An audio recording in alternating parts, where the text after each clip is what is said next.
Hello friends, ladies craze ಚಾನಲ್ಗೆ ನಿಮ್ಮೆಲ್ಲರಿಗೂ ಸ್ವಾಗತ. ಈ ರೀತಿಯಾದಂತಹ 1 ವರ್ಷದ ಮಗುವಿಗೆ ಲೆಹಂಗಾದ ಕಟಿಂಗ್ ಮತ್ತು ಸ್ಟಿಚಿಂಗ್ ವಿಡಿಯೋವನ್ನು ಆಲ್ರೆಡಿ ಅಪ್ಲೋಡ್ ಮಾಡಿ ನನ್ನ ಚಾನಲ್ದೊಳಗೆ. ಇನ್ನೂ ನೋಡಿಲ್ಲ ಅಂದರೆ ಮೇಲ್ಗಡೆ ಐಕಾರ್ಡ್ನಲ್ಲಿ ಲಿಂಕ್ ಕೊಟ್ಟಿರ್ತೀನಿ. ಲಿಂಕ್ ಮೇಲೆ ಕ್ಲಿಕ್ ಮಾಡೋದ್ರ ಮೂಲಕ ವಿಡಿಯೋವನ್ನು ವೀಕ್ಷಿಸ್ಬೋದು. ಹಾಗೆ ಇವತ್ತಿನ ವಿಡಿಯೋದಲ್ಲಿ ಈ ಬ್ಲೌಸ್ನ ಕಟಿಂಗ್ ಮತ್ತು ಸ್ಟಿಚಿಂಗ್ ವಿಡಿಯೋವನ್ನು ತೋರಿಸ್ತೀನಿ. 1 ವರ್ಷದ ಮಗುವಿಗೆ ಈ ಲಂಗ ಬ್ಲೌಸನ್ನು ಸ್ಟಿಚ್ ಮಾಡೀನಿ. ಅದೇ ರೀತಿಯಾಗಿ ಅದೇ ಸ್ಯಾರಿಯಲ್ಲಿ ನಾನು ದೊಡ್ಡವ್ರಿಗೆ ಅಂದ್ರೆ ಸೊಂಟದ ಅಳತೆ 34 ಇಂಚು ಮತ್ತು ಚೆಸ್ಟ್ ಸೈಜ್ ಕೂಡ 34 ಇಂಚು ಇರುವಂಥವರಿಗೆ ಈ ತರಹದ ಲೆಹಂಗಾ ಬ್ಲೌಸನ್ನು ಕೂಡ ಸ್ಟಿಚ್ ಮಾಡೀನಿ. ಐಕಾರ್ಡ್ನಲ್ಲಿ ಲಿಂಕ್ ಕೊಟ್ಟಿರ್ತೀನಿ ಮತ್ತು ಡಿಸ್ಕ್ರಿಪ್ಷನ್ ಬಾಕ್ಸ್ನಲ್ಲೂ ಕೂಡ ಲಿಂಕ್ ಕೊಟ್ಟಿರ್ತೀನಿ. ಲಿಂಕ್ ಮೇಲೆ ಕ್ಲಿಕ್ ಮಾಡೋದ್ರ ಮೂಲಕ ವಿಡಿಯೋವನ್ನು ವೀಕ್ಷಿಸ್ಬೋದು. ಇವತ್ತಿನ ವಿಡಿಯೋದಲ್ಲಿ 1 ವರ್ಷದ ಮಗುವಿಗೆ ಲೆಹಂಗಾ ಏನು ಸ್ಟಿಚ್ ಮಾಡಿವಲ್ಲ ಅದ್ರ ಮೇಲೆ ಬ್ಲೌಸನ್ನು ಸ್ಟಿಚ್ ಮಾಡೋಣ. ಮೊದಲಿಗೆ ಲೈನಿಂಗ್ ಬಟ್ಟೆ ಮೇಲೆ ಮಾರ್ಕಿಂಗ್ ಮತ್ತು ಕಟಿಂಗ್ ಮಾಡ್ಕೋತೀನಿ. ಈ ಬ್ಲೌಸನ್ನು ನಾನು ಸೆರಗಿನ ಪಾರ್ಟ್ನಲ್ಲಿ ಸ್ಟಿಚ್ ಮಾಡಾಕ್ತೀನಿ. ಲೆಂಗ್ತ್ 11 ಇಂಚ್ ರೆಡಿ ಮಾಡ್ಕೋಬೇಕು. 1 ಇಂಚ್ ಎಕ್ಸ್ಟ್ರಾ ತೊಗೊಂಡಿನಿ. 12 ಇಂಚ್ಗೆ 12 ಇಂಚ್ಗೆ ಈ ರೀತಿ ಮಾರ್ಕ್ ಮಾಡ್ಕೊಂಡಿನಿ. ಬ್ಲೌಸ್ನ ಲೆಂಗ್ತನ್ನು ಅಲ್ಲಿಗೆ ಕರೆಕ್ಟಾಗಿ ಕಟ್ ಮಾಡ್ಕೋತೀನಿ. ಫ್ರಂಟ್ ಪಾರ್ಟ್ ಮತ್ತು ಬ್ಯಾಕ್ ಪಾರ್ಟ್ಸ್ಗಳನ್ನು ಒಟ್ಟಿಗೆ ಕಟ್ ಮಾಡ್ಕೊಳಕ್ತೀನಿ. ಅದಕ್ಕೋಸ್ಕರ 4 ಲೇಯರ್ಸಲ್ಲಿ ಐತಿ ಬಟ್ಟೆ, ಲೈನಿಂಗ್ ಬಟ್ಟೆ. ಚೆಸ್ಟ್ ಸೈಜ್ 18 ಇಂಚು, ಅದರ 4ನೇ ಭಾಗ 4.5 ಇಂಚು, 1.5 ಇಂಚ್ ಎಕ್ಸ್ಟ್ರಾ ಮಾರ್ಜಿನ್ಗಾಗಿ ತೊಗೊಂಡಿನಿ. ಹೆಚ್ಚು ಕಡಿಮೆ 1 ವರ್ಷದ ಮಗುವಿಗೆ ಇಷ್ಟೇ ಅಳತೆ ಬರ್ತೈತಿ. ಈಗ ಫೋಲ್ಡೆಡ್ ಸೈಡ್ ಕಡೆಯಿಂದ ನಾನು 1.25 ಇಂಚ್ಗೆ ಕೊರಳಿನ ಅಗಲವನ್ನು ಮಾರ್ಕ್ ಮಾಡ್ಕೊಂಡಿನಿ. 2 ಇಂಚು ಶೋಲ್ಡರ್ ತೊಗೊಂಡಿನಿ. ಕೊರಳಿನ ಉದ್ದ 2.5 ಇಂಚ್ ತೊಗೊಂಡಿನಿ. ಈ ರೀತಿ ಮಾರ್ಕ್ ಮಾಡಿಕೊಂಡು ರೌಂಡ್ ಶೇಪ್ ತೊಗೊಂಡಿನಿ. ರೌಂಡ್ ಶೇಪ್ ಆದರೂ ತೊಗೋಬೋದು, ಇಲ್ಲಾಂದರೆ ಸ್ಕ್ವೇರ್ ಶೇಪ್ ಕೂಡ ನೀವು ತೊಗೋಬೋದು. ಆರ್ಮೋಲ್ನ ಉದ್ದ 4 ಇಂಚ್ ತೊಗೊಂಡಿನಿ ಮತ್ತು ಅರ್ಧ ಇಂಚ್ಗೆ ಫ್ರಂಟ್ ಪಾರ್ಟನ್ನು ರೌಂಡ್ ಶೇಪ್ ಮಾಡ್ಕೋತೀನಿ.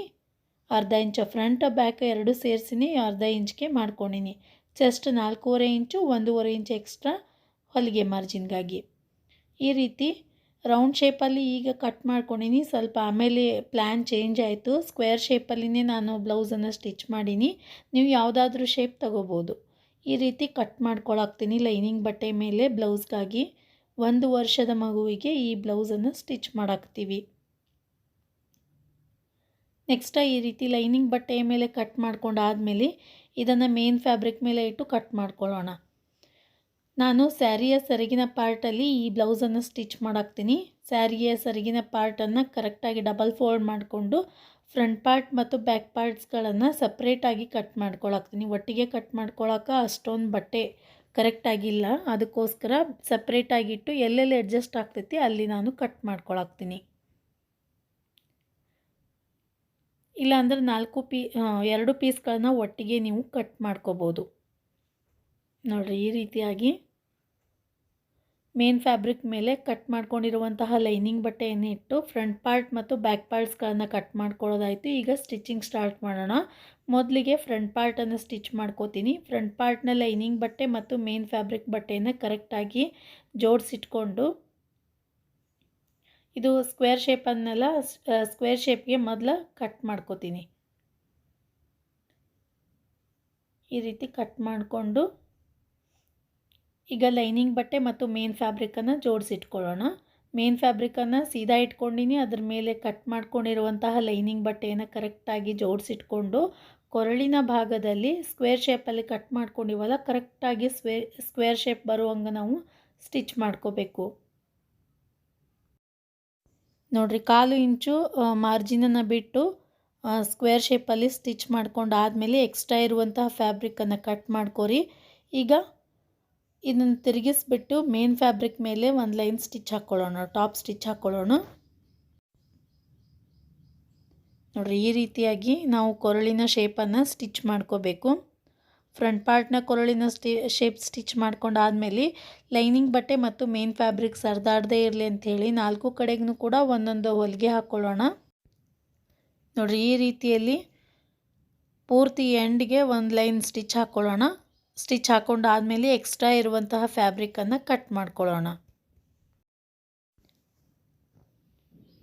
ಹಾಗೆ ಮುಂಬರುವ ವಿಡಿಯೋಸ್ಗಳಲ್ಲಿ 3 ರಿಂದ 4 ವರ್ಷದ ಹುಡುಗಿಗೆ ಲಂಗಾದ ಕಟಿಂಗ್ ಮತ್ತು ಸ್ಟಿಚಿಂಗ್ ವಿಡಿಯೋವನ್ನು ಕೂಡ ತೋರಿಸ್ತೀನಿ ನಿಮಗೆ.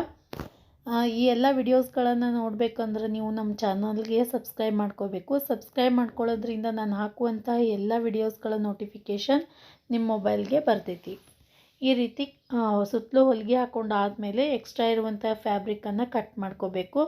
ಈಗ ಬ್ಯಾಕ್ ಪಾರ್ಟನ್ನು ಕೂಡ ಇದೇ ರೀತಿಯಲ್ಲಿ ನಾವು ಸ್ಟಿಚ್ ಮಾಡ್ಕೊಳ್ಳೋಣ. ಫ್ರಂಟ್ ಪಾರ್ಟನ್ನು ಸ್ಟಿಚ್ ಮಾಡ್ಕೊಂಡಿವಿ, ಅದೇ ರೀತಿಯಲ್ಲಿ ಬ್ಯಾಕ್ ಪಾರ್ಟನ್ನು ಕೂಡ ಸ್ಟಿಚ್ ಮಾಡ್ಕೊಂಡಿನಿ. ಸೆಂಟರಲ್ಲಿ ಕಟ್ ಮಾಡ್ಕೊಂಡಿನಿ ಬ್ಯಾಕ್ ಪಾರ್ಟಲ್ಲಿ. ಮತ್ತು ಈ ರೀತಿ ಕಟ್ ಮಾಡ್ಕೊಂಡು ಆದಮೇಲೆ 1.5 ಇಂಚಿಗೆ ಅಥವಾ 1.5 ಇಂಚ್ಗೆ ಒಂದೊಂದು ಮಾರ್ಕ್ ಮಾಡ್ಕೊಂಡಿನಿ. ನೋಡಿರಿ, ಈ ರೀತಿಯಾಗಿ ಮಾರ್ಕ್ ಮಾಡ್ಕೊಂಡಿನಿ.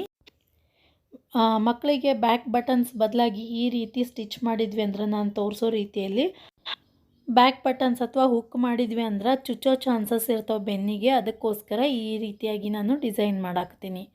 ಈಗ ಮೇನ್ ಫ್ಯಾಬ್ರಿಕ್ನ ಸ್ಯಾರಿಯಲ್ಲಿರುವಂತಹ ಮೇನ್ ಫ್ಯಾಬ್ರಿಕನ್ನು ತೊಗೊಂಡಿನಿ, ಕ್ರೀಮ್ ಕಲರ್ದು. ಕಾಂಟ್ರಾಸ್ಟ್ ಕಲರ್ ಇದ್ರೆ ಚೆಂದ ಕಾಣಿಸ್ತೈತಿ. ಲೆಹಂಗಾದ ಕಲರ್ ಏನು ಬಂದೈತಿಲ್ಲ ಅದನ್ನೇ ನಾನು ಕಸಿ ಮಾಡ್ಕೋತೀನಿ. ಈಗ ಅದರಲ್ಲಿ 1.5 ಇಂಚು ಅಥವಾ 1 ಇಂಚ್ ತೊಗೊಂಡ್ರೂ ನಡಿತೈತಿ. ಅದನ್ನು ಉಲ್ಟಾ ಡಬಲ್ ಫೋಲ್ಡ್ ಮಾಡಿಕೊಂಡು ಸ್ಟಿಚ್ ಮಾಡ್ಕೋಬೇಕು. ಮಾಡಿಕೊಂಡು ಕಸಿಯನ್ನು ಉಲ್ಟಾ ತೆಗಿಬೇಕು. ಅದನ್ನು ಈ ರೀತಿ ಅಗಲ ರೀತಿಯಾದಂತಹ ಕಸಿಯನ್ನು ರೆಡಿ ಮಾಡಾಕತ್ತಿದ್ವಂದ್ರೆ ಒಂದು ಎಂಡನ್ನು ಕ್ಲೋಸ್ ಮಾಡಿಕೊಂಡು ಅಲ್ಲಿ ದಪ್ಪನ ಸೂಜಿ ಅಥವಾ ಡಬ್ನ ಇಲ್ಲಾಂದ್ರೆ ಸೂಜನ್ನು ತಗೊಂಡು ಉಲ್ಟಾ ನಾವು ತೆಗಿಬೋದು ಈಸಿಯಾಗಿ. ಒಂದು ಕಡೆ ಕ್ಲೋಸ್ ಮಾಡ್ಕೋಬೇಕಷ್ಟೇ, ಹೋಲನ್ನು ಕ್ಲೋಸ್ ಮಾಡ್ಕೋಬೇಕು. ಈ ರೀತಿ ಮಾಡ್ಕೊಂಡಾದಮೇಲೆ 2 ಇಂಚಿಗೆ ಒಂದೊಂದು ಪೀಸನ್ನು ಕಟ್ ಮಾಡ್ಕೋತೀನಿ. ನೋಡಿರಿ, ಈ ರೀತಿಯಾಗಿ ಕಟ್ ಮಾಡ್ಕೊಳಾಕ್ತೀನಿ. ಈ ರೀತಿ ಕಟ್ ಮಾಡ್ಕೊಂಡಾದಮೇಲೆ ಬ್ಯಾಕ್ ಪಾರ್ಟಲ್ಲಿ ಏನು ಮಾರ್ಕ್ ಮಾಡ್ಕೊಂಡಿವಲ್ಲ, ಎಲ್ಲೆಲ್ಲಿ ಮಾರ್ಕ್ ಮಾಡ್ಕೊಂಡಿವಿ ಬ್ಲೌಸ್ನ ಸೀದಾ ಸೈಡೇ ಈ ಪಟ್ಟಿಗಳನ್ನು ಫೋಲ್ಡ್ ಮಾಡಿಕೊಂಡು ಈ ರೀತಿ ಒಂದೊಂದೇ ಪೀಸನ್ನು ಅಟ್ಯಾಚ್ ಮಾಡ್ಕೋತೀನಿ. ಸ್ವಲ್ಪ ವಿಡಿಯೋದೊಳಗೆ ಸ್ಟಿಚ್ ಮಾಡೋದು ಬಂದಿಲ್ಲ, ಆದರೆ ನಾನು ತೋರಿಸ್ಲಾಗ್ತೀನಿ ಯಾವ್ಯಾವ ರೀತಿ ಮಾಡೀನಿ ಅಂಥೇಳಿ. ಎಲ್ಲೆಲ್ಲಿ ನಾವು 1.5 ಇಂಚಿಗೆ ಒಂದೊಂದು ಮಾರ್ಕ್ ಮಾಡ್ಕೊಂಡಿದ್ವಲ್ಲ ಅಲ್ಲಲ್ಲಿ ಒಂದು ಪೀಸನ್ನು ಈ ರೀತಿ ಫೋಲ್ಡ್ ಮಾಡಿಕೊಂಡು ಸ್ಟಿಚ್ ಹಾಕ್ಕೊಳಾಕ್ತೀನಿ. ನೋಡಿರಿ, ಈ ರೀತಿಯಾಗಿ ನಾನು ಮಾರ್ಕ್ ಮಾಡ್ಕೊಂಡಲ್ಲಿ ಸ್ಟಿಚ್ ಮಾಡ್ಕೊಂಡಿನಿ. ಈಗ ಇದ್ರ ಮೇಲೆ ನಾವು ಪಟ್ಟಿಯನ್ನು ಅಟ್ಯಾಚ್ ಮಾಡ್ಕೊಳ್ಳೋಣ. 2 ಇಂಚು ಅಗಲ ಇರುವಂತಹ ಲೈನಿಂಗ್ ಪಟ್ಟಿಯನ್ನು ತೊಗೊಂಡಿನಿ. ಸೀದಾ ಸೈಡೇ ಇದನ್ನು ಅಟ್ಯಾಚ್ ಮಾಡ್ಕೋತೀನಿ. ಮತ್ತು ಕೊರಳಿನ ಕಡೆಗೆ ಒಂದು 1/2 ಇಂಚ್ ಜಾಸ್ತಿ ಬಿಡ್ರಿ ಪಟ್ಟಿ, ಯಾಕಂದ್ರೆ ಫೋಲ್ಡ್ ಮಾಡಿ ಸ್ಟಿಚ್ ಮಾಡ್ಕೊಳಕ್ಕೆ. ಕೆಳಗಡೆ ಇನ್ನೂ ಫಿನಿಶಿಂಗ್ ಆಗಿಲ್ಲ, ನಡಿತೈತಿ. ಮೇಲ್ಗಡೆ ಫಿನಿಶಿಂಗ್ ಆಗೈತಿ ಕೊರಳಿಂದು. ಒಂದು 1/2 ಇಂಚ್ ಬಿಟ್ಟು ನಾವು ಫಿನಿಶಿಂಗ್ ಮಾಡ್ಕೋಬೇಕು ಪಟ್ಟಿಯನ್ನು ಕೂಡ. ನೋಡಿರಿ, ಈ ರೀತಿಯಲ್ಲಿ ಅಟ್ಯಾಚ್ ಮಾಡ್ಕೊಂಡು ಆದಮೇಲೆ ಬ್ಲೌಸ್ನ ಉಲ್ಟಾ ಸೈಡ ಪಟ್ಟಿಯನ್ನು ಈ ರೀತಿ ಫೋಲ್ಡ್ ಮಾಡ್ಕೋಬೇಕು. ಮತ್ತು ಒಂದು ಲೈನ್ ಸ್ಟಿಚ್ ಹಾಕೋರಿ. ಮೇನ್ ಫ್ಯಾಬ್ರಿಕ್ ಸೈಡ್ನೇ ಒಂದು ಲೈನ್ ಸ್ಟಿಚ್ ಹಾಕೋರಿ. ಈಗ ಸೀದಾ ಸೈಡೇ ಒಂದು ಲೈನ್ ಸ್ಟಿಚ್ ಹಾಕೋರಿ. ಅದಾದಮೇಲೆ ಪಟ್ಟಿಯನ್ನು ಒಳಗಡೆಗೆ ಸೇರಿಸ್ಬಿಟ್ಟು ಮತ್ತು ಮೇನ್ ಫ್ಯಾಬ್ರಿಕ್ ಮೇಲೆ ಎಂಡಿಗೆ ಒಂದು ಲೈನ್ ಸ್ಟಿಚ್ ಹಾಕೋಬೇಕು. ಈ ರೀತಿಯಾಗಿ ನಾವು ಈ ಪಟ್ಟಿಗಳನ್ನು ಅಟ್ಯಾಚ್ ಮಾಡಿಕೊಂಡು ಫಿನಿಶಿಂಗ್ ಪಟ್ಟಿಯನ್ನು ಕೂಡ ಅಟ್ಯಾಚ್ ಮಾಡ್ಕೋಬೇಕು. ಈ ನೋಡಿರಿ, ಪಟ್ಟಿಯನ್ನು ಒಳಗಡೆಗೆ ಸೇರಿಸಿ ಮೇನ್ ಫ್ಯಾಬ್ರಿಕ್ ಮೇಲೆ ಒಂದು ಲೈನ್ ಸ್ಟಿಚ್ ಹಾಕ್ಕೊಂಡಿನಿ. ಇದೇ ರೀತಿಯಲ್ಲಿ ಬ್ಯಾಕ್ ಪಾರ್ಟ್ನ ಇನ್ನೊಂದು ಸೈಡಲ್ಲೂ ಕೂಡ ನಾವು ಪಟ್ಟಿಗಳನ್ನು ಅಟ್ಯಾಚ್ ಮಾಡಿಕೊಂಡು ಫಿನಿಶಿಂಗ್ ಮಾಡ್ಕೋಬೇಕು. ಎರಡೂ ಸೈಡಲ್ಲೂ ಕೂಡ ಇದೇ ರೀತಿಯಾಗಿ ನಾನು ಮಾಡ್ಕೊಂಡು ರೆಡಿ ಮಾಡಿ ಇಟ್ಕೊಂಡಿನಿ. ಈಗ ಫ್ರಂಟ್ ಪಾರ್ಟ್ ಮತ್ತು ಬ್ಯಾಕ್ ಪಾರ್ಟ್ಸ್ಗಳನ್ನು ತಗೊಳ್ಳೋಣ. ಶೋಲ್ಡರ್ಸ್ಗಳಲ್ಲಿ ಜಾಯಿಂಟ್ ಮಾಡ್ಕೊಳ್ಳೋಣ.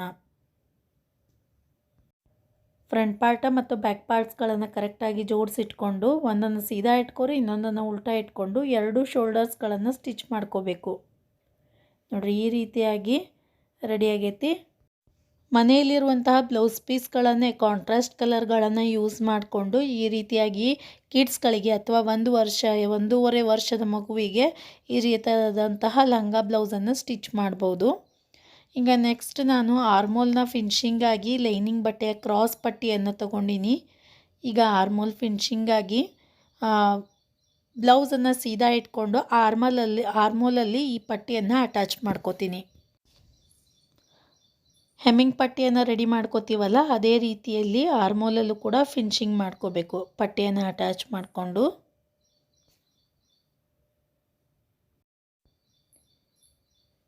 ನೋಡಿರಿ, ಈ ರೀತಿಯಾಗಿ ಒಂದು ಸೈಡಲ್ಲಿ ನಾನು ಸ್ಟಿಚ್ ಮಾಡ್ಕೊಂಡಿರೋದು ತೋರಿಸಿನಿ. ಅದೇ ರೀತಿಯಲ್ಲಿ ನೀವು ಇನ್ನೊಂದು ಸೈಡಲ್ಲೂ ಕೂಡ ಆರ್ಮೋಲ್ನ ಫಿನಿಶಿಂಗ್ ಮಾಡ್ಕೋಬೇಕು. ಮೊದಲಿಗೆ ಆರ್ಮೋಲ್ನ ಸೀದಾ ಸೈಡ್ ಈ ಪಟ್ಟಿಯನ್ನು ಅಟ್ಯಾಚ್ ಮಾಡಿಕೊಂಡು ಕಟ್ಸ್ಗಳನ್ನು ಕೊಡಬೇಕು. ಅಂದಾಗ ಮಾತ್ರ ನೀಟಾಗಿ ಕೂಡ್ತೈತೆ ಪಟ್ಟಿ. ಈಗ ಉಲ್ಟಾ ಸೈಡಲ್ಲಿ ನಾವು ಪಟ್ಟಿಯನ್ನು ಡಬಲ್ ಫೋಲ್ಡ್ ಮಾಡಿಕೊಂಡು ಸ್ಟಿಚ್ ಮಾಡ್ಕೋಬೇಕು. ಈಗ ಟಾಪ್ ಪಾರ್ಟ್ ಮೇಲೆ ಟಾಪ್ ಸ್ಟಿಚ್ಚನ್ನು ಹಾಕ್ಕೊಳಕ್ತೀನಿ. ಮೇನ್ ಫ್ಯಾಬ್ರಿಕ್ ಮೇಲೆ ಟಾಪ್ ಸ್ಟಿಚ್ಚನ್ನು ಹಾಕ್ಕೊಳಕ್ತೀನಿ.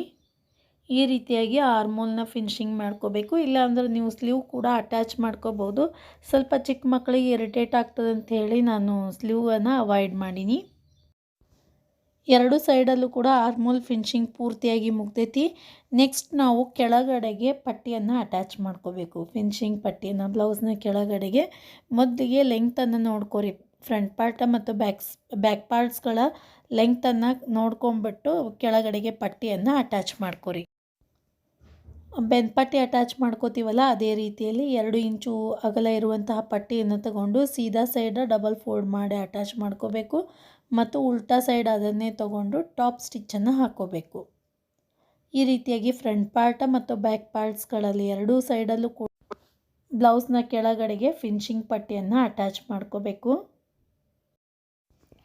ಹಾಗೆ ನೀವು ನನ್ನ ಚಾನಲಲ್ಲಿ ಕಿಡ್ಸ್ಗಳಿಗೆ ಸ್ಟಿಚ್ ಮಾಡಿರುವಂತಹ ಅಥವಾ 7ರಿಂದ 8 ವರ್ಷದ ಹುಡುಗಿಗೆ ಸ್ಟಿಚ್ ಮಾಡಿರುವಂತಹ ಅಂಬ್ರೆಲಾ ಫ್ರಾಕ್ನ ಕಟ್ಟಿಂಗ್ ಮತ್ತು ಸ್ಟಿಚಿಂಗ್ ವಿಡಿಯೋವನ್ನು ನೋಡಬೇಕು ಅಂದರೆ ಮೇಲ್ಗಡೆ ಐಕಾರ್ಡ್ನಲ್ಲಿ ಕೊಟ್ಟಿರ್ತೀನಿ.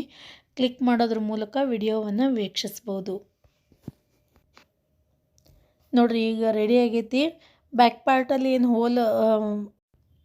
ಈಗ ಬ್ಯಾಕ್ ಪಾರ್ಟಲ್ಲಿ ಹಾಕೊಳ್ಳೋದಕ್ಕೆ ನಾನು ಒಂದು ಕಸಿಯನ್ನು ರೆಡಿ ಮಾಡ್ಕೊಂಡಿನಿ, ಡೋರಿ ರೆಡಿ ಮಾಡ್ಕೊಂಡಿನಿ. ಅದನ್ನು ಯಾವ ರೀತಿ ಹಾಕಾಕತ್ತೀನಿ ನೋಡಿರಿ. ಇದೇ ರೀತಿಯಲ್ಲಿ ನೀವು ಕೂಡ ಡೋರಿಯನ್ನು ಹಾಕ್ಬೋದು, ಇಲ್ಲಾಂದ್ರೆ ಬಟನ್ಸ್ಗಳನ್ನು ಹಚ್ಕೋಬೋದು. ಇಲ್ಲ ಜಿಪ್ಪನ್ನು ಕೂಡ ಅಟ್ಯಾಚ್ ಮಾಡ್ಕೋಬೋದು.